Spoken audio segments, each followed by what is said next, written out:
Hello, hi everyone. Thank you for joining in. I see that more people are joining in, so maybe we'll just give it a minute or two before we start. Can you guys all hear me? Is the audio video also good? Maybe if you can just give me a thumbs up or reply on the chat. Yeah, Aritra says yes. Thanks, Aritra.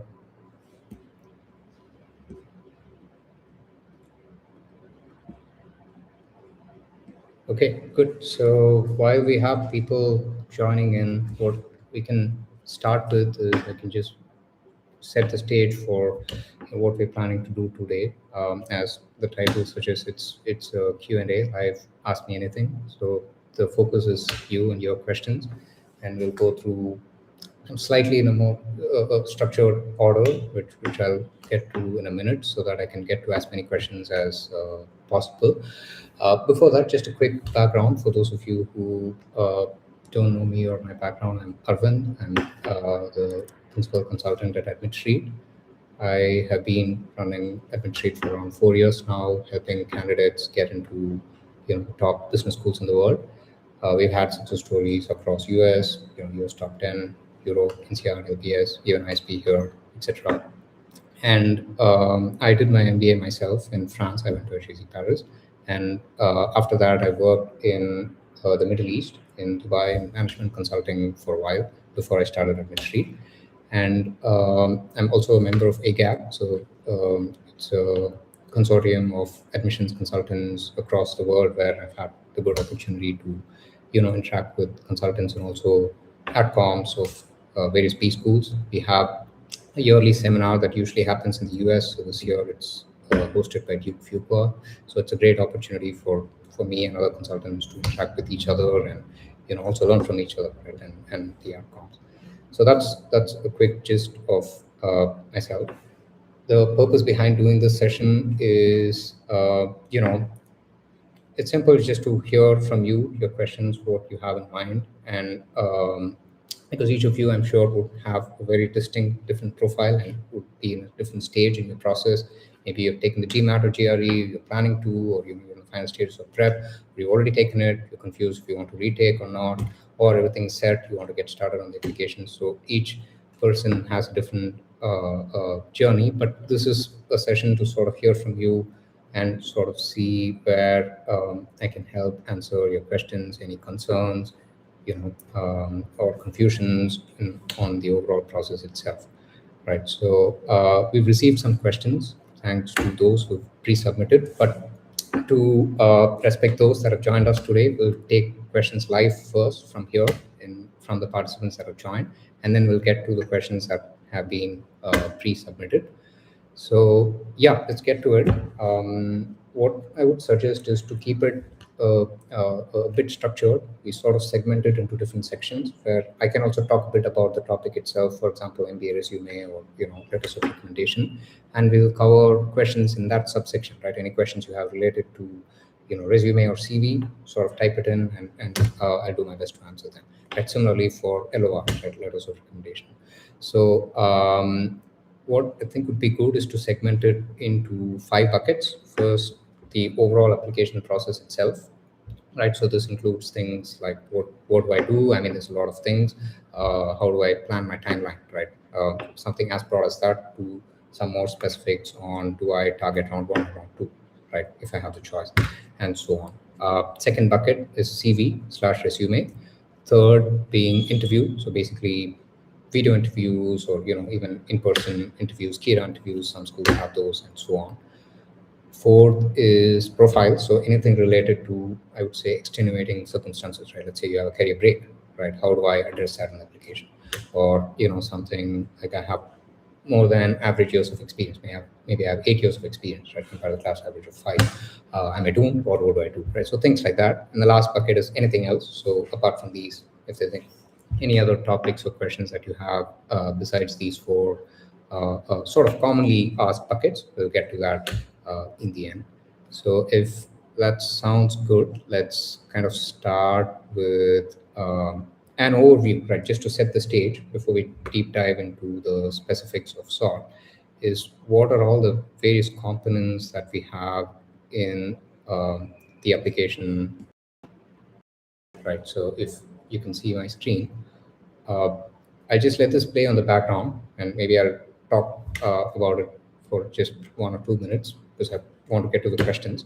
So basically, as you can see here, this is a very high-level snapshot, right, of the different components that the MBA application process to any top B school involves, right? So, and the timelines, as you can see, are the ideal timelines.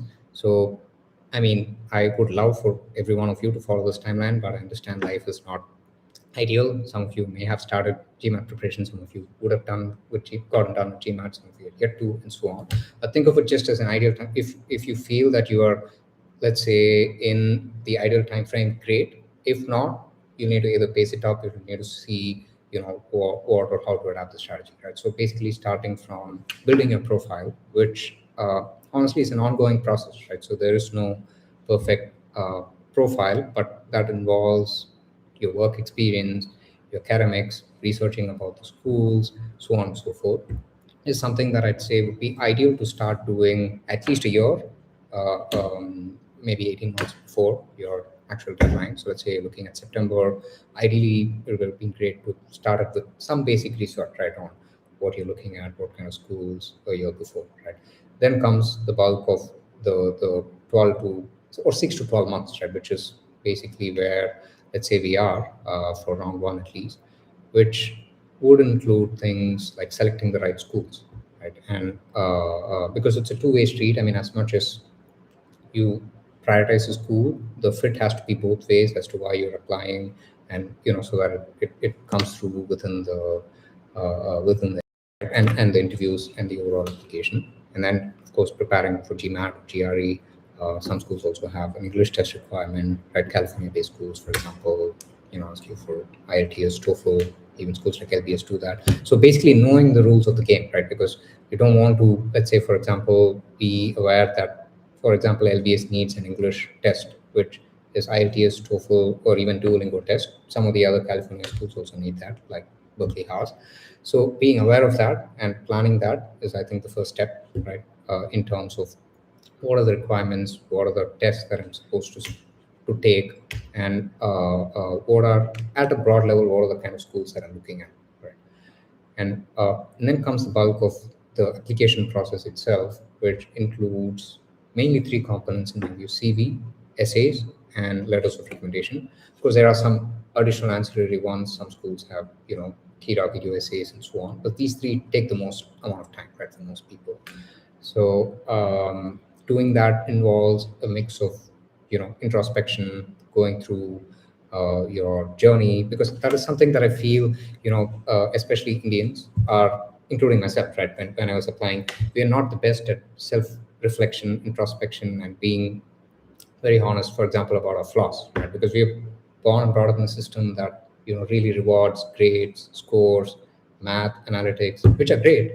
But when you're applying to a global B school, those are only one part of the overall package, right? So equally, maybe even more important is, why do you want to do an MBA, right? Or what are your strengths? What are your weaknesses, right? How has your journey been so far, right? And what have you learned from your experiences, whether it's professional or personal, and how it shaped you to be the person you are, right? So those are, it takes quite a bit of time to both introspect and, work also, if you're working with a mentor, to brainstorm and, I'd say, discover those stories, right? Because you have those, everybody has a unique set of anecdotes and stories, right? It's all about, A, first, acknowledging them, discovering them, and B, being honest about them, right?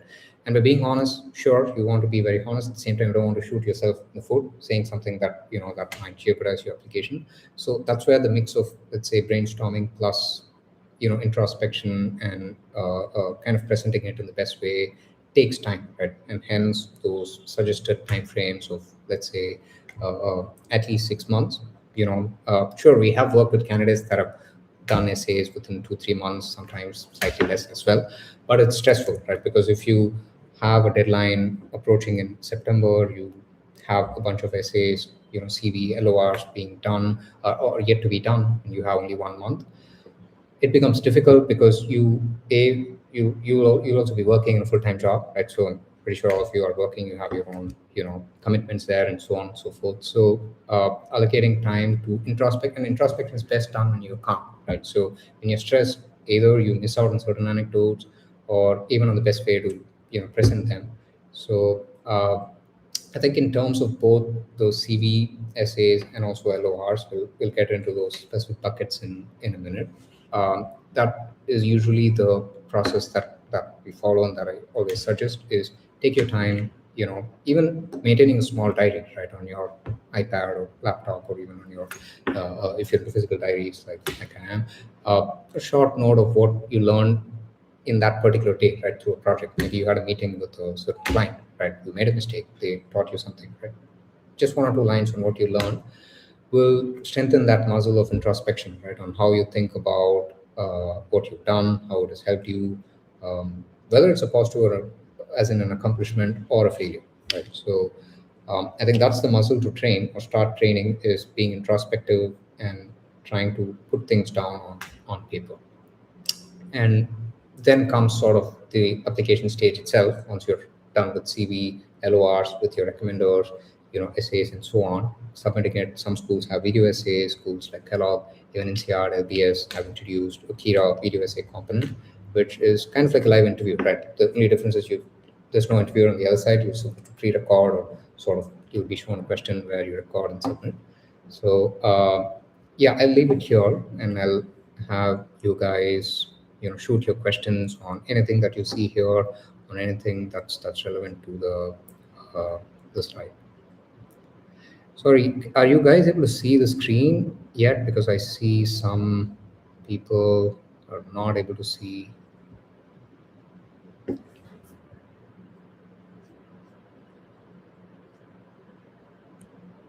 Yeah, great. So right, great. So I've just shared it back again. So it's good that it's visible. So just start shooting your questions, guys. And in the meanwhile, while we collate some questions here, maybe I can get started with some pre-submitted questions that we've received. Some candidates were not able to join, or some of them have already pre-submitted. So we'll try to answer them as well, so that we get to the. This will be on the recording. So just a quick, check, guys. Is I've disabled the chat replay on the video. So if you're joining, if you have your name, don't worry about it. That's not going to be displayed on the video replay of the YouTube video that this will go into. So feel free to shoot your questions. Your identity will not be revealed. Even when I call out, I just call out the first name, for example, Arvind, right? Not the second name, so that your confidentiality is maintained, right? So the first question that we have on the chat is from Aritra, who is giving the GMAT around May would be too late in an ideal environment for Arvind deadline for ISP. Not really, Aritra. If you can, I would say April would be a great time to get done with the GMAT, especially if you're applying to more schools than just ISP. Right, ISP deadline usually is around September, first, second week or so. So that should give you enough time. If you're only looking at ISP, taking it around May would give you reasonable time to draft the essays, get the CV done, the recommenders, and so on and so forth. And the other thing that I also touch on that topic is, if you're yet to take the GMAT, don't assume that you will ace it in the first attempt. I hope, by the way, that you do, but there's always a chance that you might not get your target score in the first attempt, right? And a lot of people do that, right? It's not going to be held against you if you take the GMAT or GRE 2 or 3 times, right? Sometimes even more to get your target score. So plan that with some buffer in mind. Let's say worst case scenario, you don't get your target score, maybe you need to retake, right? So having that at the back of your mind, I think, helps. Right. Abrar asked me 26 onward should be good for deadlines for 2027 intake. Yes, broadly. So as I was saying, Abrar, April is my ideal suggestion to get done with everything test related, right? I mean, we have some candidates that have already started with their own applications with us. Some of them will be getting done with their exam by end of this month, so we'll start in April. But as I said, to each their own time frame. But I wouldn't push it beyond May. right? Because especially if you're looking at round one. So we have a question from OG. There's some doubt about how B schools calculate work experience. Do they consider total work experience at the time of application or at the time of expected joining?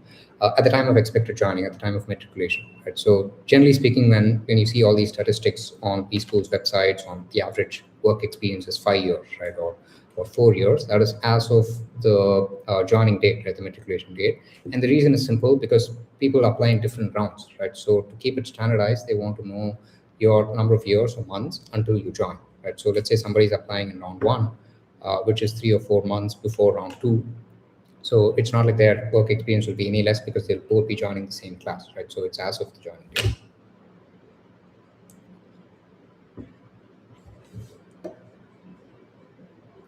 Right.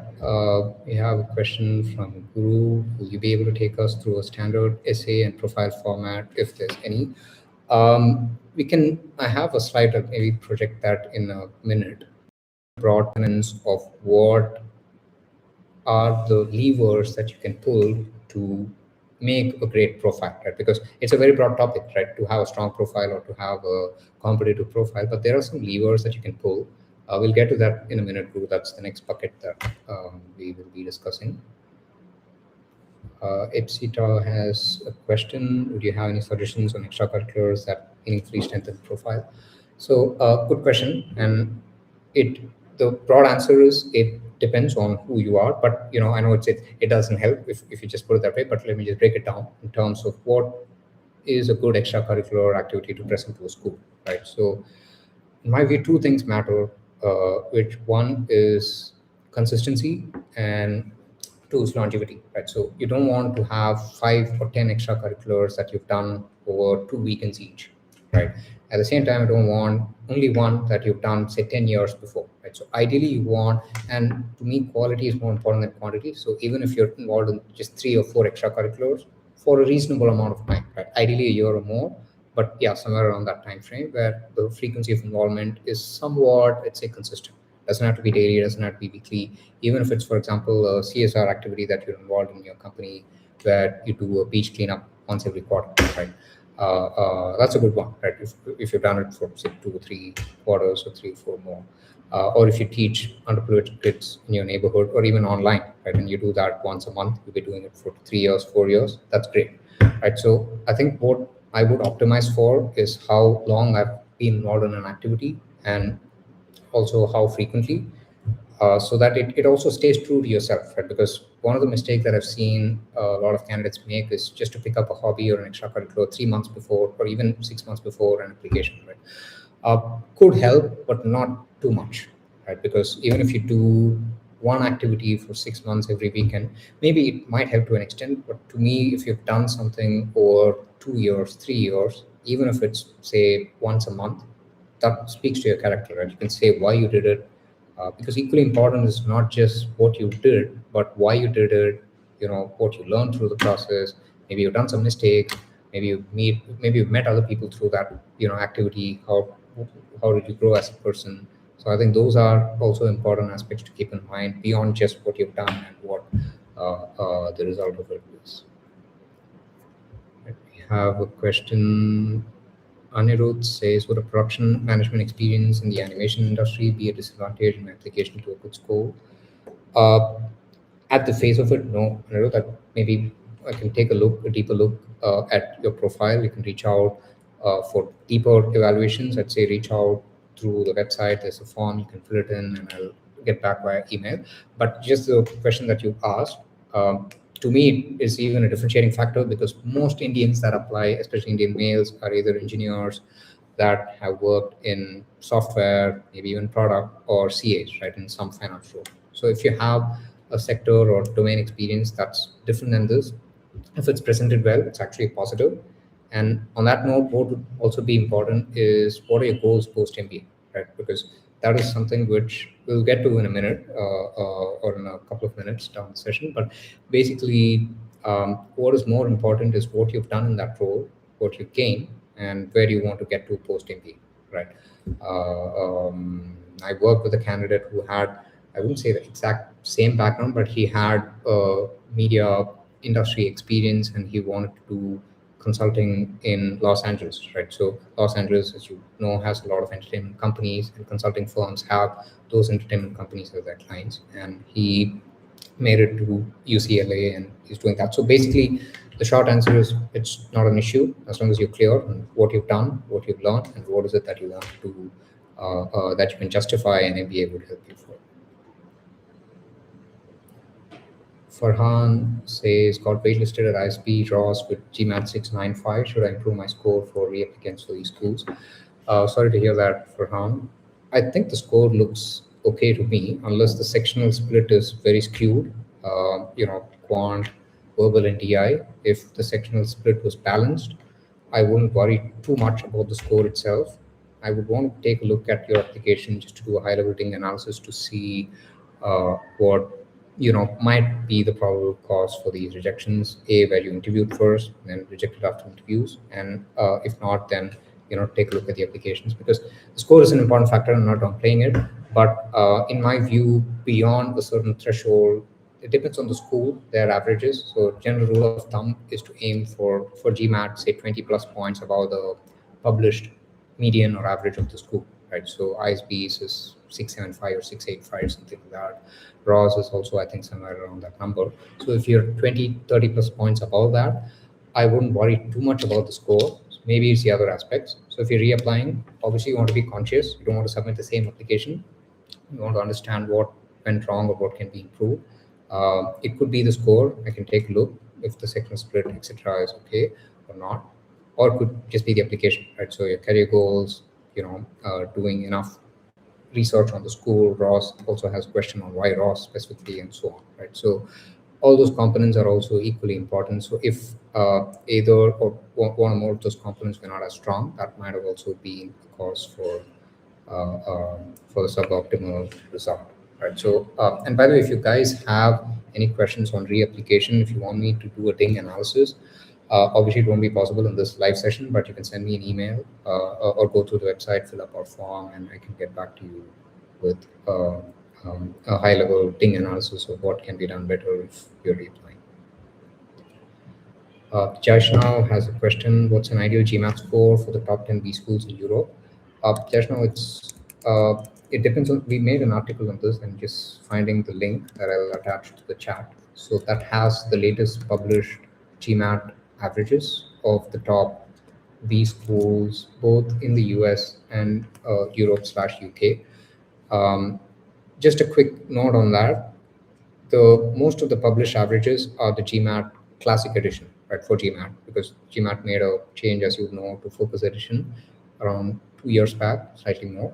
So because that has not been around for as long, most schools have not published yet their GMAT Focus Edition averages. What we've done there is converted. For example, a 738 in the Classic Edition comes to around 695 in the Focus Edition, right? So we've done that conversion. You'll also see that on the footnote of the tables in the article that I sent you.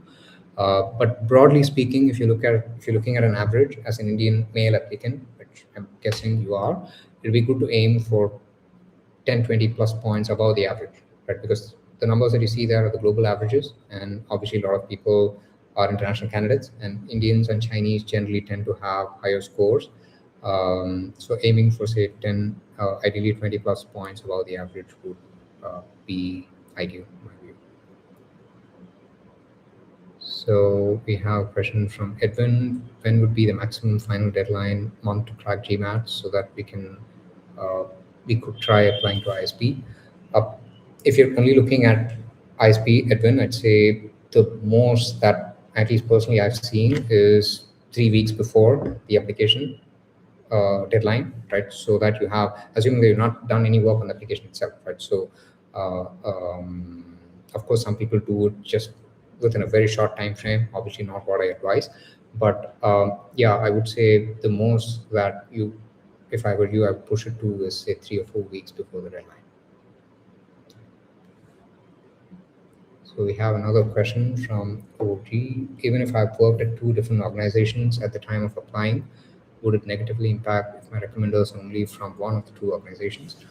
So it would depend on which organization. Generally speaking, for recommendations, I think it's good to have a couple of points in mind, and it'll also help answer your question, Oji, is how long has the recommender spent time with you? Have they directly managed you and supervised you for X months, right, or X years? And how closely, right? So, because one of the misconceptions that a lot of people have is to get a recommendation from a CEO, right, or a partner in a consulting firm.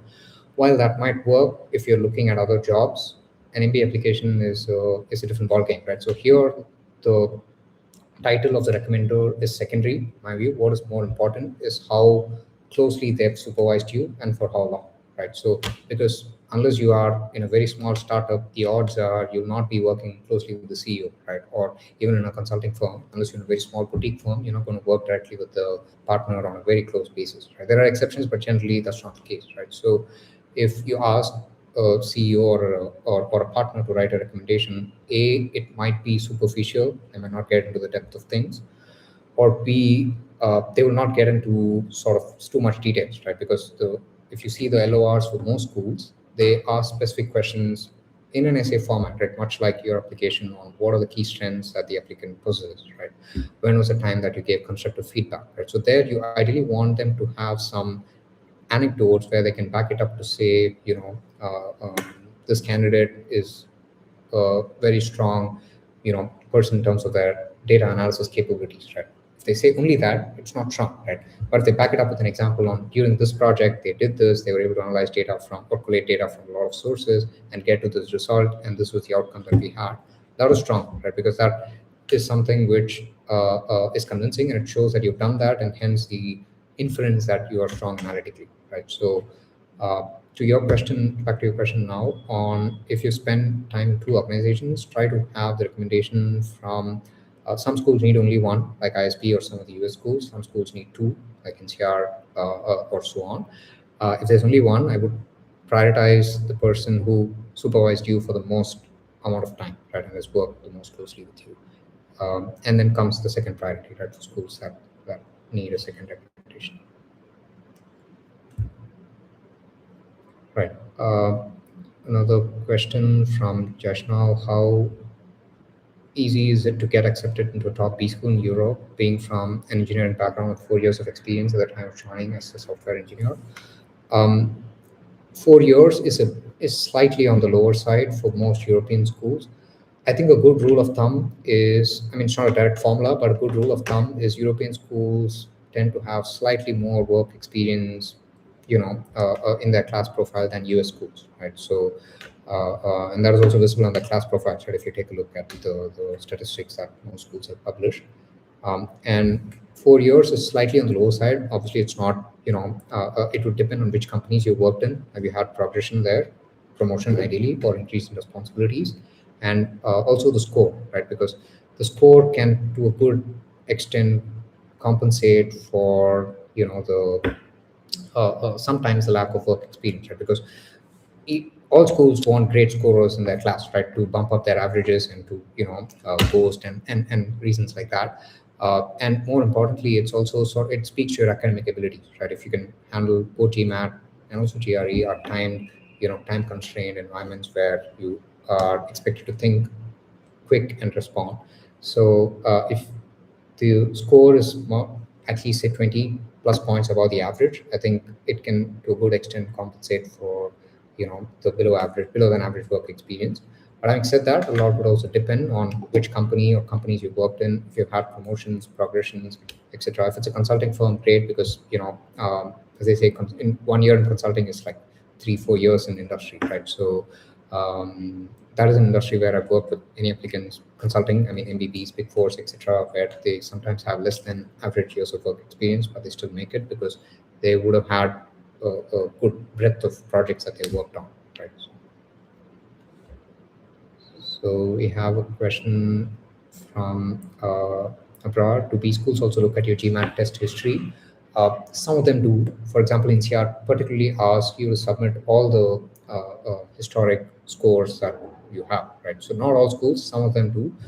And even in the case of a school like INSEAD, where they do expect you to submit all, my understanding, and this is also the official stance, is they're not going to hold it against you if you've improved. For example, if you had a 615 in your first attempt, 635 in your second attempt, and 675 in your third attempt, to me it's a positive, and I wouldn't shy away from showing the 615 and 635 because I made an improvement. Right, I've kept on it, persevered, and I've shown an improvement, and that is the story worth also maybe highlighting in the optional essay or in interviews and so on to show that you didn't settle with the 615, right? Now it's a different story if your scores have dropped. If they've gone up, I think it's still fine. If you had a, for example, a 615, 595 and a 655, it's fine. Maybe you had a bad day in the 595. That is still, I think it's absolutely fine to share the and even expected in some schools, like I said, to share the historic attempts, as long as you can have some justification on why a particular section dropped or the overall score dropped and what you did and how you persevered to get to your final score, right? But usually they consider the best of the scores that you have. We have Anit, who says, I scored 7.74 in my arts degree, but I was in the top 5 in the department. Will it impact my application to M7? My very honest answer is likely, and I hope I'm wrong, but this is my very honest answer, because generally speaking, what I've seen is M7. Again, M7, each school is a different beast. Especially Harvard and Stanford generally tend to be more, strict or sort of particular about quant scores, about GPAs, and so on and so forth. The others are also, but not as much as Harvard and Stanford. But the thing is, with US schools, especially M7, these are amongst the most competitive schools in the world, right? So as a forced sort of process, the only way they can weed out participants or candidates is by going through the objective parameters, right? Even before they get to the essays or your story, etc., is your GPA, your score, and so on and so forth, companies and where you worked in.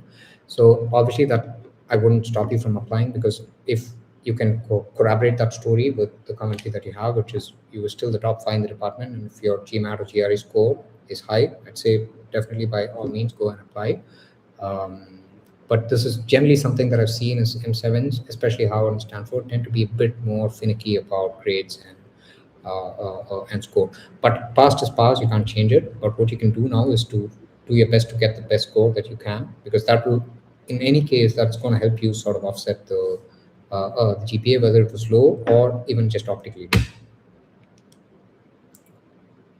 So we have Sai Teja, who says, my recommender is high achiever but doesn't have any social profiles. How do they verify it is legit? That's fine, Sai Teja. I wouldn't worry too much about the social presence of the recommender. Some schools do. I think most schools would prefer if the recommendation letter comes from an ID that is an official ID, as in with the company name, rather than at gmail.com, because Gmail, anybody can submit. But there are some situations where in the Navy or military or even in some companies where there's a Chinese firewall or so on, right? In Wall Street banks, for example, the email addresses are blocked from getting recommendation emails. In those cases, it's fine. But the social profile of the recommender is not something that would be scrutinized to the level that, for example, your social profile would be, right? If you're an applicant, you're applying. Generally speaking, it's always good to assume that the AdCom and even interviewers, in the case of alumni or even AdCom, will go through your LinkedIn. So it's a good practice to keep your LinkedIn updated and pay attention to. Even in the US right now, with the scenario, there's a lot of scrutiny that's being done on what kind of posts you comment on, what you post about, and so on and so forth. So it's a good idea to keep as a candidate, your LinkedIn profile active and sort of positive. But I wouldn't worry too much about recommenders not having a sort of profile. Right. We have OG. I'll get to your question in a minute if that's okay, because we have other candidates, and we'll make sure to get to your question in a minute. Rashmi, I worked in a software company. It's been 5 years. My supervisor had the same job title as I have now. It's only a year now that he's been promoted. Do you think I can use this recommendation? How long has he supervised you? I think is the first question. And is he the best choice in terms of, is he the person that has supervised you the most and has worked with you the closest? If so, I think it's fine, because I've seen that scenario in a number of cases where it happens more in consulting, but sure, could happen elsewhere as well. Is in consulting there are very small teams, right? So there's an analyst, an associate consultant. Terminology may vary by firm, but analyst, associate consultant, assistant manager, manager. So the promotion cycles sometimes tend to be quick. So somebody that would have been a peer, say 2 years back, might be sort of supervising you, or at least sort of doing increased responsibilities. That's fine. The only concern, if that's the only recommender, is oh, sorry, I think I got your question wrong. It's not that you were earlier in the same title and he was sort of promoted, right? So he got your title that you are now. I think it should be fine. I don't think that should be a concern, as long as he's the person that has supervised you for the most period of time. So Guru Prasad asks, I'm an officer from military. How will they verify my seniors LOR? Does he have to mail or does he have to take an interview? So Guru, generally it's for most schools, the LOR gets sent to the ID that you input in the application form. So the way it works is in the application form, they ask you to fill in details of your recommenders or potential recommenders, name, email ID, etc. And the link to the form where they need to submit, which has a bunch of questions, like I was saying earlier, would be sent to that email ID, right? So that's the verification that gets done. Is it an official ID? If you're saying that you're from the military, maybe there's some firewall, etc. I think it's best to email the AdCom, just let them know that, hey, due to ABC reasons, I don't have my recommender official ID. Is it okay to send across that personal ID? Usually they're okay in the case of military and Navy professionals. So we have a question from Kong. It says, do you need social service work? There's no social work I'm interested or passionate about, and rather be honest than get some social work done just for a better profile. Appreciate the honesty. So I think it really depends what you call as social work, right? So social work doesn't always mean saving or deforestation drives, or sort of going through massive rallies and so on, right? So even if you have a passion where you're teaching your kids in the neighborhood or in your apartment, right, and you do it on a regular basis, that still counts. But if you're saying that even that doesn't count, I'm not interested. Look, I think it's if the rest of your profile is strong, because every profile has some USP, right? So, for example, a consultant who's worked in McKinsey for 3 or 4 years has a great breadth and depth of projects. Obviously, they might not have a great depth of extracurriculars, right? Because A, they would not have had the time to do sort of a lot of activities, and B, that is not the USP, right? Sure, you still want to have some angle there on the extracurriculars, but your strength or unique proposition is still the kind of projects you worked on, your analytical work that you've done, so on, promotions, so on and so forth. If that is not, let's say, above average, right, in terms of the work experience profile, etc., or even the score, right, is not above average, it helps to have a balanced view of your extracurriculars as well, so that, because it's a holistic assessment that gets done, right? So I think now is a good time to present this page that I had. Right, can you guys see my screen? Just a second, let me add it here. Yeah. So this slide basically talks about what are the various components that, generally speaking, AdComs evaluate, right, in an MBA application when you're applying to a top business school, right? And the way that this slide is structured is, on the left, you have components that generally are, things that are very specific to your profile. On the what's, right? What is your scope? What companies have you worked in, right? What activities have you been involved in, and so on and so forth. So that's on the left side of the circle. Right? On the right side is basically the how, right? How do you present it in the best way possible? Because it's one thing to have a great score and even a great work experience, but if you're not able to present your art and your rationale for why you want to do an MBA and the research you've done and so on, it's not going to take you too far, right? So basically, these are the components that let's say get prioritized. So academics include things like GMAT or GRE scores, grades, even the undergrad pedigree. If there's precedence, this matters more for US top 10, but if there's precedence of alumni from your undergrad in your target schools, again, it doesn't matter for all schools, it's not a make or break, but it helps to have some precedence. And work experience is basically which companies you worked in, are they branded employers? If not, can you still talk about what is the work or the impact that you had, and so on and so forth. And extracurriculars, which is where I think your question comes in, is basically if, let's say, you fall short on, ideally you want to be at the top of your game on all these buckets, but if you, for example, fall short on extracurriculars, you want to bump up academics and work experience to the maximum extent possible. So you want to have a very strong score, and you want to show your work experience, good progression, kind of projects you've done, impact, and so on and so forth. If for some reason, the top two buckets are not ideal, you want to balance it with extracurriculars so that it shows that, hey, maybe I didn't have, as much time to, it's not a great excuse, but I didn't have as much time to prepare because I was on a very hectic job, and I was also doing this, cancer awareness drive for people affected by cancer. That might still fly okay right at some schools. So I think that's the way that I think about it, is to see where you fall short of and try to get that bucket at least to an average level and be above average on all the other buckets, so that will help you compensate overall. And but the right side is basically how you present it, is how do you showcase your art, how do you, and that is where you have the components like the CV, recommenders, which recommenders to pick, how they structure their letters, essays, of course, interviews, and so on. So Ipsita says, is it okay to have a gap of a few months in your resume? Want to take some time off to focus on prep applications? This is really for ISP.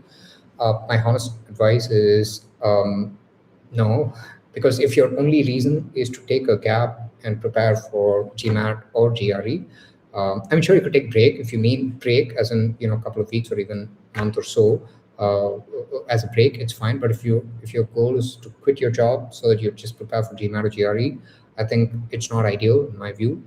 Two reasons. One is pretty much everyone else that is applying is in a job and is able to take the GMAT or GRE and apply, right? So from an AdCom's perspective, the honest expectation, even though it's not set out, is they want you to balance your work with your preparation, right? And two is it's sort of, in a way, in my view, a microcosm of the MBA, right? Because there's 100 things that happen in a business school: courses, electives, treks, career placements, so on and so forth. So and these are obviously can be stressful, sort of doing a job and also preparing for GMAT or GRE. I'm not underplaying that, but I think I wouldn't recommend quitting your job just to prepare for the exam. Maybe take a break, or in extreme cases, maybe switch to another job, right, which might give you more time to prepare. If this is priority, I think that might be a better solution than being unemployed, especially at the time of application, right? So because that may not be viewed in the best way. So we have a couple of more questions. We'll get to. Chaitanya says, I converted Great Lakes, Chennai, and I'm 2025 CSC graduate, and Glim is one of the best calls to join. How is it? I didn't get your question, Chaitanya. Can you type it in again? I didn't get the Glim part. Best calls. Maybe if you type it in again, I'll get to it. Joyce now says, scholarship chances for Europe schools. What is it influenced by, and what factors are most considered? I would say three things mainly from what I've seen for Europe. Also applies to US schools, but just one broad aspect before I get to those three things is, generally speaking, US schools, in terms of dollar value, US schools typically give out more scholarships than Europe/UK ones. So what I mean is, it's not uncommon for someone to get a full ride or even a 50% scholarship at a school like Ross or Duke, right? A 60K or 100K scholarship at Duke, right? Whereas it's relatively uncommon, or at least I've not seen any that have gotten a full waiver at INSEAD, right, or LBS, or I should say, right? Maybe there are extreme exceptions, but generally that's not the case. But having said that, I mean, because the US MBA is still more expensive, the cost of living is generally higher. It's also 2 years. It might still, the overall financial picture might still be comparable if you get a 25-30% from one of the European schools to 50% at a US school. But having said that, back to your question, three things that generally influence scholarship the most One is the score, because that is the one objective parameters that AdComs can compare you on, right? Because GPA is also something which is a bit dicey, right? Because a 7-pointer from an IIT is not the same as 7-pointer from a tier 3 school, right? And 8-pointer from an IIT that is converted. By the way, not all schools ask you to convert, but when they do, or to a 4-point scale, it's not the same comparison as someone that has done their undergrad in the US, right, or elsewhere. So, but the GMAT or GRE is the only single parameter that everybody submits, right? So the score plays a very important role in scholarship decisions. So aiming for, as we were saying earlier, at least 20, 30 plus points above the school's average, and the more the merrier, would really help increase your chances. Two is kind of the strength of the work experience. So what is it that you've done, especially in the context of European schools, right? Because I think what I would, because I went to business school in France, and I also worked, or I did an internship in Germany. So the general sense that I see and even hear from candidates that have done European MBA is employers generally prefer if you have some overlap to what you want to do post MBA, right? So I'll give you an example. If you've worked in tech, in software development, right, or even testing, right, that's a good ground to have for a product management role, right? Not just technical, but also business product management role, even AI product management role these days, in the likes of Amazon, right? So, what that means is the strength of your work experience, as a result, cascades down to the business school application process, right? Because they know that employers will look at what you've done and how it might translate. Obviously, you don't need to have 100% overlap, but if there are some overlaps in terms of the sector, domain, even problem statements that you've done to what you want to do post MBA, that really helps. So, work experience, how well you presented an essay. And the third, which I think is often overlooked, is how well do you demonstrate the fit with the school, right? Because an LBS is very different from an NCR, right? And NCR is very different from an HSC, right?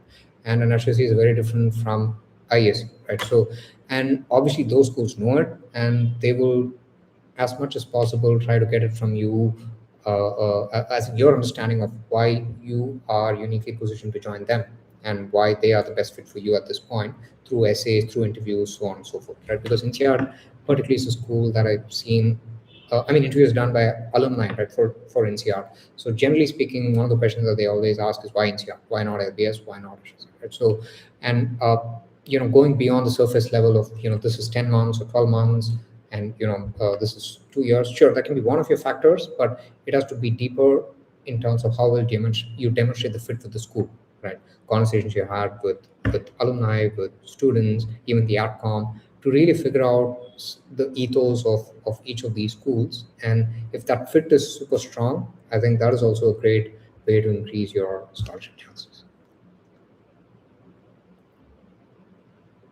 Kshitij says, I work at an international bank in finance. I've received 2 promotions, one of which was fast track. I graduated in 2023 from a government engineering college with a GPA of 8.8. Business, I'm targeting M7 and scored 319 on the GRE. I'm concerned about my score. Do you think I should retake the exam? Yes. So the short answer is yes. Your profile does look interesting, but I think the score for M7s is on the lower side, right? So I would strongly suggest retaking it, or even switching, because one of the things that I've seen is some people. I don't know if that was your first attempt or if you've already taken more than one, but if you feel you've hit a plateau, maybe consider the GMAT, and also vice versa, right? Because that's something that I see with some candidates is maybe they've taken the GMAT 2, 3 times, right? They might have hit a plateau, or even the GRE, right? Although generally, in my experience, it happens more the other way around, switch from GMAT to GRE. But sure, there's also the other scenario. So I think this is also something to keep in mind, is if you really feel you hit a plateau in one of the exams, because the tests are also sort of instinctively different, right? I mean, each test they're in their own way. For example, this is a very broad generalization, but GMAT is slightly more into numbers, quant, charts, etc., compared to GRE, which is slightly more into words, vocabulary, and so on, right? So if your strength is vocab, English, maybe GRE is your place, right? If you're a consultant, for example, if you're really good with numbers, charts, etc., maybe GMAT is your place, right? It's a slightly generalized difference, but I think the best way is to take a mock and see where you score better, where you intuitively feel more confident, and to go with it. Yeah, if it's your first attempt, I'd definitely say you should go ahead and retake, because I think you still have time. Even if you're looking at round one, there's still a couple of months more. Right. Jashnov says application fee waivers, how common are they and whether they're considered? Yeah, so US schools generally host a bunch of events on platforms like GMAT Club, and they also do some, in-person events in India, at least in the metro cities, right? Chennai, Bangalore, Mumbai, so on and so forth. So some US schools do offer waivers when you attend those events. European schools, not as much, but some of them do, depending on which event you attend. So the best way is to stay tuned on GMAT Club for these B school sessions, webinars, and then sort of see which ones offer the application fee waiver. Right. I'll just get to a couple of questions that we've received from candidates that pre-submitted. I think we've covered some version of most of them in our session right now, but a couple of them that I wanted to get to is we had I think 4 or 5, including Aman, who asked what are some strategies for reapplicants, right? So the first thing that I'd say for reapplications is it's okay. I mean, not everybody sort of gets in the first attempt, and schools also know it. Generally speaking, a certain percentage of the class in any school, that depends on which school, but from what I've seen, or at least the you know amongst the schools that publish it officially, it's somewhere between 10 to 20% of the incoming intake each year is reapplications, right? So it's not uncommon, it's okay. But what becomes important is what has changed since the last time you applied, right? So ideally, you want to have enhancements across one or more of these 3 buckets. One is the score. If your score is low, I think that is the biggest lever that you can pull to increase your score or switch to the GMAT or GRE and present a stronger score. 2 is work or professional experience, right? To have ideally a promotion or at least some increased responsibilities, or even sort of increased scope in terms of what you've done at work, right? Maybe you work with more international teams, right? Maybe you've led a small team on a certain initiative, right? Maybe you handle sales in certain geography, you expanded to 2 3 geographies in terms of the purview of things you've done. Maybe you are managing 2 products, you manage 4 products. So anything that shows incremental impact in the work you've done, I think is pretty strong. The same with extracurriculars. If that was a gap, I think it's also worth to fill that in. And the last is the presentation itself, right, which is CV, essays, etc. Because sometimes, or not always, but sometimes what I've seen is things look great just on paper, score, company names, etc. Right? But the essays, for some reason, if they're very, and we do work with such applicants every year, is they might have submitted on their own, or they might have worked with another consultant or whatever, due to various reasons. The essays or CV were not as strong, right? So, and that is actually the easier thing to do, because these two take slightly more time. But yeah, but if you know that your essays or interviews could have been better, I think seeking feedback from the schools. Some schools do that. Reach out to them and ask for what could have gone better if you plan to reapply, and then sort of filling in those gaps. Maybe your goals were not realistic career goals, right? Maybe you didn't demonstrate enough why that particular school was the right fit for you, right? Or whatever reason.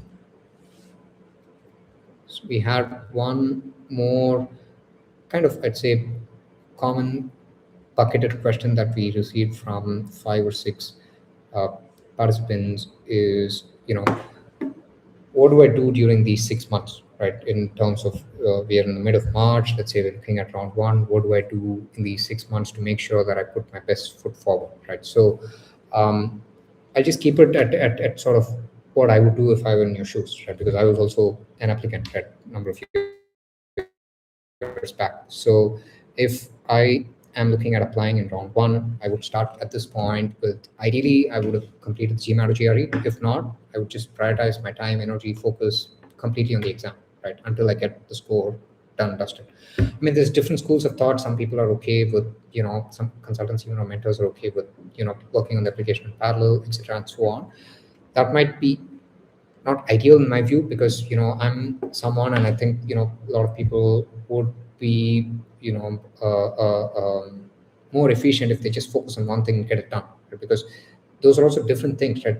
preparing for the exam is very different than introspecting and writing essays, right, or speaking with alumni and so on and so forth. So this is sort of different parts of the brain, and you want to focus because obviously you'll be working as well, so you don't want to do too many things and fall short on either of them. So I would just focus completely on GMAT/GRE this month and next month until I get a pretty strong score, ideally by end of April, right? And then I would start with, maybe in parallel, if I have more time, this in the next month, I'd start just doing some broad research on the schools to understand, hey, which schools should I be targeting, right? In terms of if I'm looking at US, maybe M7s is my dream, right? Sure, I'll do it. What are some schools besides M7? Maybe Duke, Fuqua, right, or Ross. Maybe attending a webinar, right, if they host some, right? Just to understand, because that is less, I'd say, low-key investment, maybe half an hour, 1 hour, or 2-3 hours a week tops, to attend some of these webinars or go through their websites, brochures, to basically get some, so that you subconsciously, absorb some of the content that they put out there to understand the specific ethos of the school, right? So that's something that I do until end of April, and then from May I just completely focus on the applications, right? So that would include crafting a very strong on-page CV and essays, brainstorming, as I was saying, introspection, so on and so forth, picking the right recommenders, sort of, interacting with them, making sure that they have the right, pointer, because you want the LORs to be broadly aligned with what you submit on the application, right? Not the same, obviously, because, that is being submitted by the recommenders. By the way, that's also a point that I would keep in mind for reapplicants is, it's maybe something that's often overlooked, is where your letters of recommendation is strong, right? And by strong, I don't necessarily mean saying just super great things. It has to broadly be aligned, right? For example, if you say in one of your essays that analytical abilities is one of your core strengths, and for some reason your recommender says that's the most important piece of constructive feedback they've given you, right?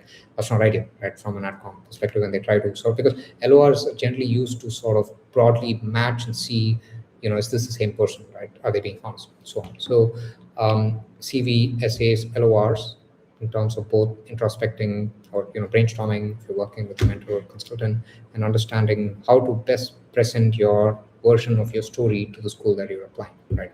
That would be sort of majority of the focus from, say, May, June, July, and August, so that you get done with everything pretty much at least 1-2 weeks before the application, right? Because here's a tip which I think is also again often overlooked, is even the top 10 US B schools and some of the other European B schools as well, their websites get cranky on the day of the deadline, right? So it has happened much more than you can imagine, right? So, and they're also human beings, right? They receive so many applications, and most of the world submit just 1 or 2 hours or the dot of the deadline, right? So you don't want to spend all these months crafting all your grade pointers, essays, applications, etc., and for some reason skip the deadline because there's a tech glitch, right? So plan everything in advance so that you have at least a week, ideally 2 weeks before the deadline, where everything's done, set, you submit it, right? So because these things also get tracked, right? They not that it'll make or break the decision, but it is a nice brownie point to add, right? If the AdCom knows that you submitted 2 weeks before the deadline, it shows you've been prepared and you've sort of thought things through, which again, not many people do, right? So that's kind of broadly how I would spend the next months in terms of getting done with the score, GMAT or GRE, over the next 1 or 2 months, and then focusing on CV, essays, LORs, and also interacting with students, alumni, and attending these info sessions, right? Some of them are waivers, but not with the focus of getting the app waiver, but to learn more about the school, right? What is it that they have to offer? And because all these data points get fed into the essays, right? And the interviews, and your overall narrative as well. So we have 2 more minutes. I have a hard stop. I just take one more question. And if you guys have more questions, please feel free to reach out, through our website or or LinkedIn, etc., and I'll get to them. We have a bunch of questions. I'm just seeing which one. Yeah, Ginny asked, do international MBA students from public sector consulting successfully pivot into corporate roles like strategy or consulting? Yes. So I mean, this is an important topic, which I think is worth highlighting, and we'll wrap up with this, is the concept of transferable skills, right? So by that, what I mean is, let's say you are in public sector or consulting, right, or even in a public sector role, right? What do you do day to day? Right? Do you analyze data?